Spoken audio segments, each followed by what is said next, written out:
Medan itu cuma diberi proyek yang tidak ada manfaatnya. Contoh, Medan MUDP kerjakan. Itu berapa miliar itu? Maksudnya apa? Orang Medan gambarnya pun nggak dikasih. Ini normalisasi sungai dibuat dana Jakarta.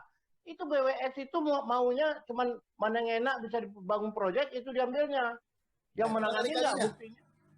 Kali-kalinya di Jakarta semua. Medan pejabatnya nggak mau peduli.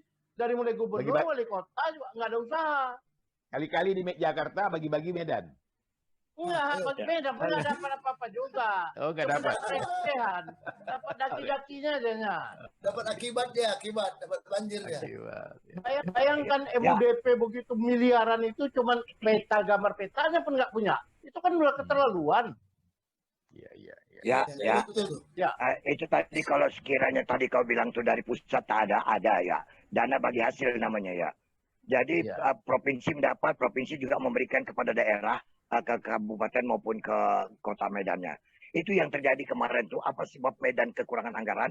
Karena dana bagi hasil itu yang belum didapatkan orang tuh kan begitu. Kalau PAD itu dana hasil bagi-bagi. PAD lain. PAD itu dari PBB dari maupun dari apa pendapatan retribusi kan begitu. Bang, itu dana bagi hasil atau dana hasil bagi-bagi, Bang? Akhirnya itu sekali-sekali itu juga lagi kan. Bagi hasil bagi-bagi, betul itu. Ya berapa banyak penjara gara-gara itu? Ya betul. Daerah bawah itu kan. Aku rasa dana yang dikatakan perkebunan itu dari balik ke Medan tuh ada Sumut. Tetapi nggak ada. Atau ada tapi sudah ditilap ya mungkin. Ya, itu ada hasil bagi-bagi tadi. Bagi hasil. Bagi-bagi hasil ya. Ya. Jadi ya tadi kalau kita cerita bagaimana memindahkan ya, memang suatu hal yang paling rumit ya Ria. Enggak Bang, jamin enggak. Enggak, PKL aja susah kita memindahkannya. PKL itu kenapa? Karena dia berdagang di tempatnya walaupun nyaman nggak nyaman, tapi mau dipindahkan ke tempat yang nggak ada orang yang membeli. Mau Bang jualan? Ya. Mati pun jadi. Maksud aku tuh kan begitu sulitnya menghadapi persoalan itu kan begitu ya. Habit tadi kata Idrus kan begitu. Ini kan masalah habit ini kan begitu. Enggak Bang, orang Medan ini orang yang paling mudah menerima. Buktinya proyek besar yang dia nggak dapat apapun diterima. Itu bertahun kami di Kota Maksum hancur jalan kami. Jadi hari itu ditanam pohon pisang. Dari mulai proyek itu dibuat sampai Kota Pisang berbuah, proyeknya belum selesai. Hasilnya apa? Nggak ada. Aku kalau udah cita-cita gini, ya geram juga jadinya. Pasti kita buktikan lah. Aku berani jamin. Jaya jangan lihat Kota Maksum aja. Kami di Marindal ataupun di Medan Baru sana. Kan itu kan cuma satu kota, Bang. Itu kan cuma satu kota. Kami 4 kota kami, Bang. Kota Maksum 1, Kota Maksum 2, Kota Maksum 3, Kota Maksum 4. Panggil orang itu. Ya, panggil orang itu. Begini cara memindahkan Sungai Deli. Aku siap kapan pun jadi. Banjir Sungai Deli. Pas Kampung Aur, dekat waspada.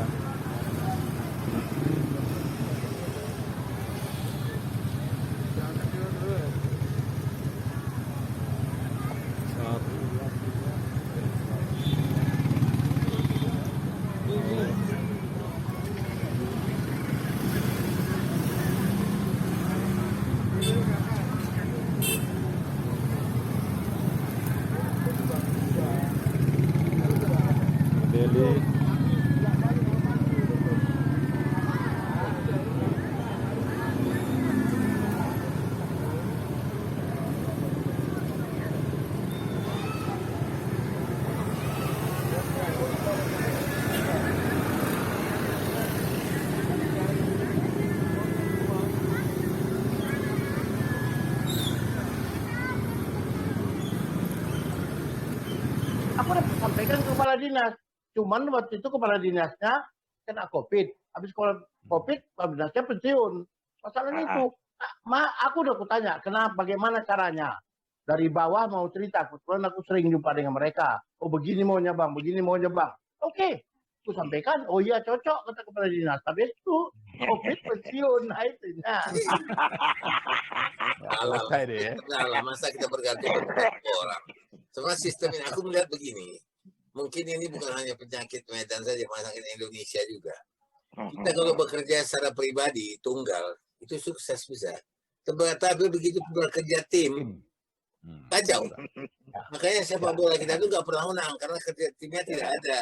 Nah begitu juga dalam jaringan pemerintah ini sudah dihimbau, dana ada, yang ngerjakan siapa, ya pihak mana, baru siapa orangnya. Oh panjang kali urusannya. Ini nanti ini generasi kita berikutnya anak-anak kita itu Medan kayak begitu juga terus. Aku mengalami. Jadi gini, begitu dana ada, bukan sibuk bagaimana merancang sesuatu program yang mau dikerjakan, sibuk bagi-baginya dulu. Nah itu yang akhirnya ujung-ujungnya kan, ya balik-balik kan ke sana terus. Kalau itu nggak dibenahin dulu, ya di hilirnya tetap seperti ini terus menurut aku. Tapi intinya adalah Medan itu masih lebih mudah untuk dibenahin. Kalau mau, itu kan tergantung. Ya, sekarang kalau tadi kalian bicara surga-surga, memindahkan orang ke surga, semua mau. Nah, tapi pindahlah sekarang, ada mau orang ke surga, berarti mesti mati dulu. Di Medan tuh ada surga. Tahu di mana surga Medan itu? Di ujung Jalan Japaris. Apa itu? Paradiso. Ingat nggak? Udah lupa pula dunia begitu kan? Paradiso. Ada itu maksudnya ya. Ya pokoknya ini kita sekarang teknologi ada. Sekarang mau nggak berbagi? Jangan cuma berapa aku dapat aja. Mau nggak berbagi? Selain aku dapat, orang lain harus sejahtera. Orang yang baik itu membuat orang lebih baik. Ini nggak orang yang membuat itu membuat keluarganya, kawan-kawannya lebih baik. Korupsi bantainya. Tapi ajaran Tuhan itu kalau mau jadi orang baik, buat orang lebih baik. Itu masalahnya. Itu mereka orang nggak mau peduli itu. Teknologinya gampang kok. Kalau mau kita jangan memikirkan untung aku berapa, tapi untung kalian bagaimana kalau begini? Itu pasti mau orang, nggak ada yang nggak. Tapi kalau aku kasih ini tapi untung aku sekian, itu udah rusak itu. Itulah yang terjadi sekarang. Siapa pemimpin yang nggak mau memikirkan itu? Bilangkan aku nggak korupsi, nggak yakin aku dia nggak korupsi. Memang aku tidak pernah korupsi deh, tapi setoran dari anak buah diterima. Kan selama ini kan korupsi dulu gitu. Korupsi itu atasan nggak mau korupsi, tapi bawahnya nyetor, mulai pangkat nyetor, semua nyetor korupsi. Anak bawahan dari mana? Bawahannya korupsi juga. Nah itu, saya tidak akan korupsi. Tapi kalau setor ya, aku nggak ikut tangan. Kan itu dia. Arahnya kita itu. Setor wali kota bertangkap KPK kan? Nah itu. Jadi kan semua nyetor wali kota. Ya semualah. Ya, daftarnya panjang nggak? Ada daftarnya pengadilan itu. Iya. Ya. Jadi kalau bagi-bagi kita bicara mengenai banjir ya. Nah, aku lihat akhirnya urusannya ke akhlak. Moral. Ya, itu dia. Moral. Tapi kalau sudah begitu kan kita tidak ada jawaban berarti.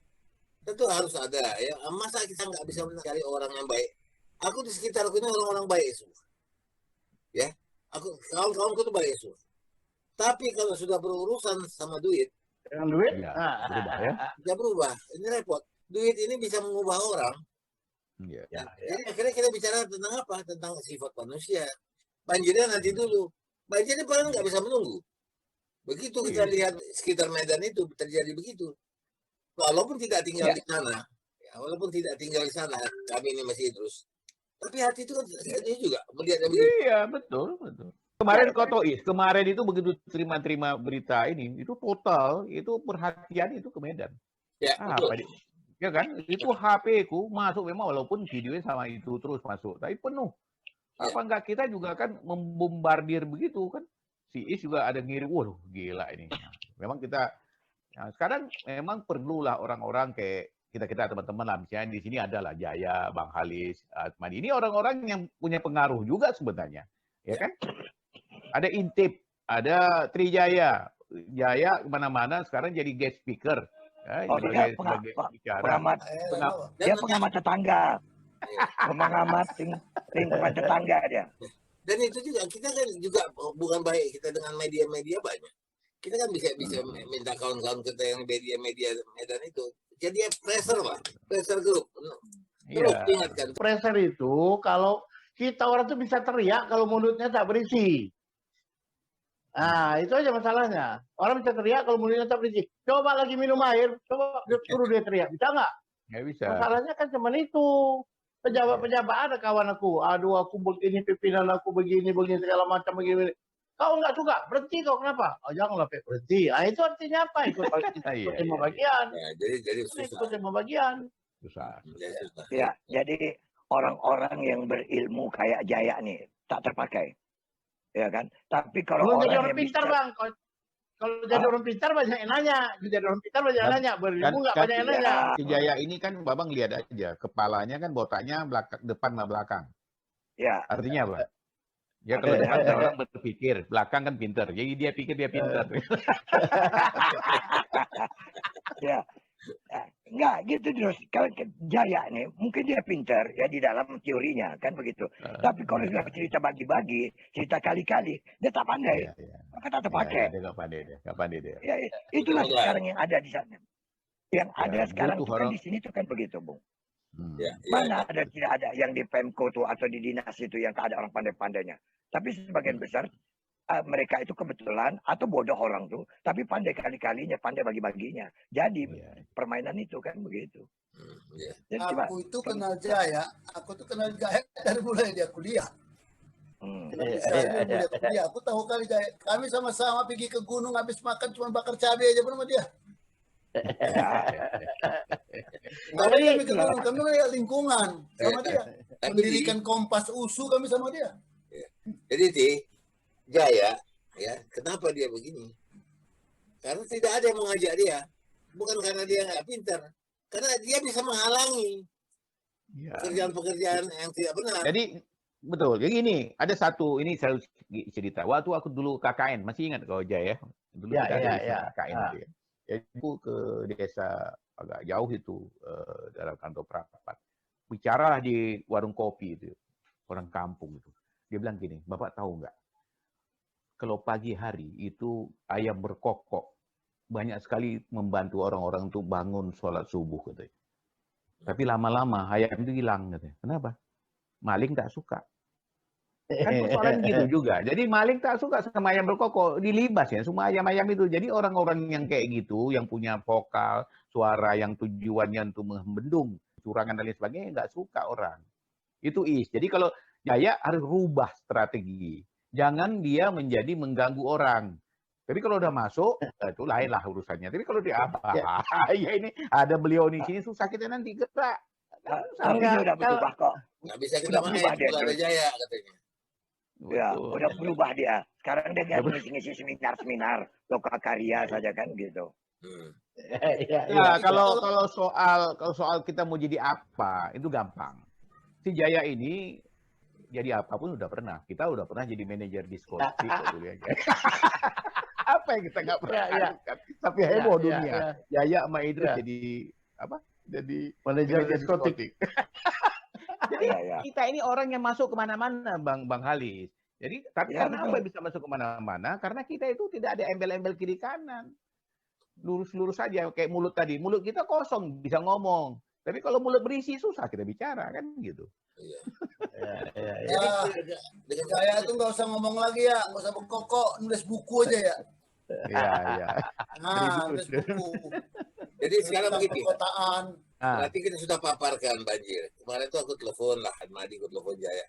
Melihat banjir itu, video yang aku lihat itu.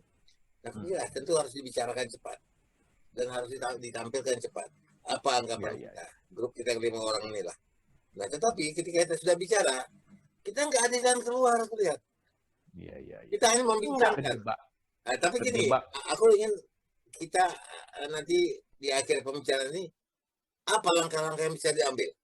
Kalau aku boleh gambarkan sedikit lah dengan kondisi yang terjadi di Medan ini, sebenarnya ini kan mengingatkan kita juga, mengingatkan masyarakat, mengingatkan pemerintah juga. Jadi sebenarnya kita juga kalau membangun satu kota, kita juga kan bisa bercermin kepada kota-kota yang udah lebih maju, kota-kota yang udah lebih banyak persoalan-persoalan, dan kita melihat misalnya Medan. Lihat aja sekarang persoalan banjir itu identik kota banjir mana? Jakarta. Ya lihat aja Jakarta. Apa yang terjadi di Jakarta? Ya jangan sampai kita seperti itu. ya, dengan pembangunan perumahan yang nggak terkendali di mana-mana, bangun tanpa ada IMB dan lain sebagainya. Akhirnya pada saat ada kejadian seperti ini, ya kalang kabut. Jadi kalau kulihat Medan ini masih ada waktu. Yang penting ada komitmen. Apa itu komitmen? Komitmen itu melakukan sesuatu yang telah kita sepakati. Bukan komitmen itu bisa juga komat kamit aja gitu loh. Nah itu maunya, ini saran dari aku. Jadi pemerintah daerah, orang-orang seperti Jaya, teman-teman kayak si Ahmadi, kita lah ini ya Bang Khalid, ini punya kesempatan juga untuk memberi gambaran-gambaran ini pada pemerintah. Nggak usah bosan-bosan lah menyampaikan itu. Karena kalau kita bangun satu daerah berdasarkan konsep, itu beda dengan personal. Kalau personal, begitu nanti dia punya program, selesai jabatannya, putus. Kayak tadi si Jaya bilang, udah pensiun kawan tuh, tak bisa lanjut. Tapi ini kalau satu konsep yang berkesinambungan, itu beda. Itu kan proyek untuk jangka panjang. Itu siapapun duduk di situ, itu akan terus jalan. Nah, kalau menurut aku sih begitu sebenarnya. Prihatin sih melihat kondisi yang terjadi akhir-akhir ini di Medan.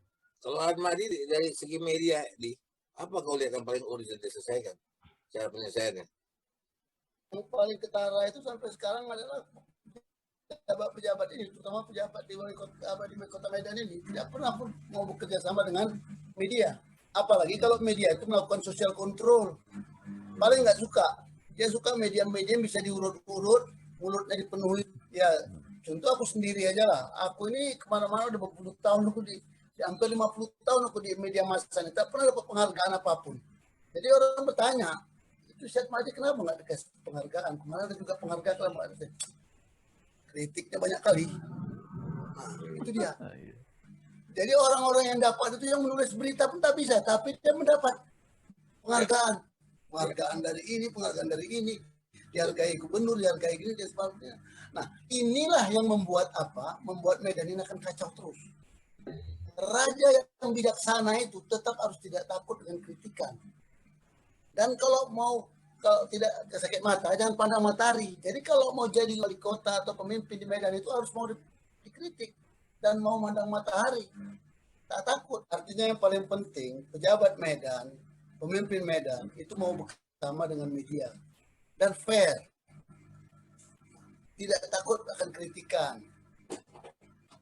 Jadi kalau misalnya yang kritik di ini kan nggak pernah dikritik, Medan ini nggak pernah dikritik, makanya Jaya mengkritik itu capek, makanya Jaya ini nggak dapat apa-apa ini.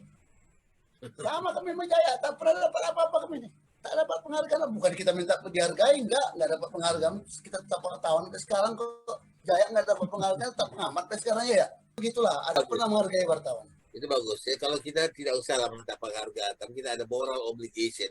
Jadi moral kita tuh harus ada dalam diri kita. Ya, Bang Khalis. Ya, kita bicara tentang solusi tadi barangkali ya. Mungkin setiap pembangunan, ya lagi kalau ini pembangunan yang berbentuknya fisik ya. Artinya melibatkan, khususnya kan untuk mengatasi banjir ini kita libatkan BWS di sana. Melibatkan pengairan di sana. Ini kan pasti apapun, intinya adalah masalah terbenturnya kepada penyediaan dana kan gitu ya. Sumber dananya nih. Jadi kita tanya kepada pemerintah kota kan, apa yang menyebabkannya? Dana kami terbatas. Mungkin ada dana tuh, tapi tidak bisa menyelesaikan persoalan itu sekaligus, secara bertahap. Akhirnya untuk mendapatkan dana yang berikutnya, yang ini sudah sempat hancur kan begitu. Tambah lagi kalau kita bicara tentang kualitas, maka mau tak mau balik ke sana juga, kembali juga kepada moral lagi kan begitu. Padahal itu bukan jalan keluar. Yang jalan keluar itu sebenarnya kemauan. Kalau saya bilang kan sense-nya untuk menjadikan dia seorang pejabat kota itu yang kurang dimiliki kan begitu. Sebenarnya secara informasi semua tersedia. Kita punya satelit, kita punya drone, kita punya teknologi, kita punya peta, semua udah punya. Punya orang tenaga ahli yang berpendidikan juga punya. Yang jadi masalah kita ini kena banjir, kena longsornya moral tadi. Pejabat-pejabat kita tidak bekerja itu bukan untuk membuat orang lebih baik. Harusnya dari segi ajaran agama, orang yang baik adalah orang yang membuat orang lain lebih baik. Tapi bagi mereka tidak. Orang yang baik itu kalau keluarga aku lebih baik. Nah, itu sangat bertentangan dengan ajaran agama. Dan aku juga tidak akan pernah berhenti untuk berbicara tentang apapun. Aku punya konsep bagaimana banjir Medan, kapanpun aku bisa bentangkan. Aku punya konsep tentang membuat sungai di daerah Kampung Ngawur, kita bisa siapkan sampai apapun saya terbuka, aku siap sampaikan. Cuma masalahnya ada tokoh-tokoh yang seperti yang lalu kita sampaikan, ada pembusuk-pembusuk yang ide ini disampaikan, oh ini punya ini. Nah, itulah dia. Itu manusia-manusia begitu, manusia tak bermoral. Di sini itu juga dengar bisikan, oh ada proyek ini, bisa bagi-bagi. Nah, orang lain jadi nggak tahu proyek ini, jadinya proyek itu jadi proyek bagi-bagi. Nah, bukan bagi hasil tadi, hasil bagi-bagi itu jadi masalahnya. Aku rasa kita bisa membuat lebih baik semua lah, asal niat kita baik, kita berpikir baik, punya visi baik, berbuat lebih baik, dan cerdas, dan jujur. Itu aja syaratnya kan. Jadi banjir yang kemarin ini, walaupun tidak di Kota Medan persis di jantungnya, tetapi itu harus jadi perhatian juga. Tanggal 9 nanti ada pilkada, dan kemudian akan dimulailah perlombaan untuk menjadi wali kota. Dan wali kota Medan pun tidak bisa melepaskan diri, walaupun katakanlah ini bukan Medan kok. Tapi Medan berakibat. Kamu mau akibat. Jadi dengan kata lain, ya kita nantikanlah waktunya. Dan kita juga, aku rasa jangan pula berhenti pula kita bercakap-cakap ini. Karena kita bagaimanapun harus jadi penggerutu. Harus jadi orang yang komplain terus. Tidak bisa kita beri komplimen sekarang, komplain. Nah kalau nggak mau Medan mau bagus. Oke, aku rasa kita tutup dulu. Kita jumpa lagi waktu. Baik. Nah, Baik. Oke. Ya. Makasih ya. Yuk. Waalaikumsalam. Banjir. Kampung Lalang. Tak bisa lewat kerja.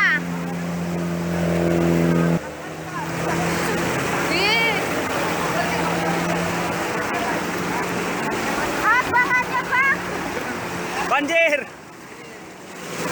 Dari Mawar itu ke atas belum? Oh belum. Apa namanya? Mungkin suaranya. Nelayan tuh belum. Kita tenang-tenang di dalam rumahnya kayak gini di luar. Kau tidak tahu itu. Di sana nggak ada. Nggak ada ya? Tapi kok sampai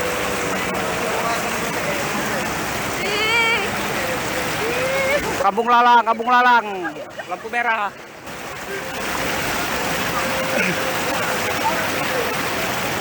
Macam sungai.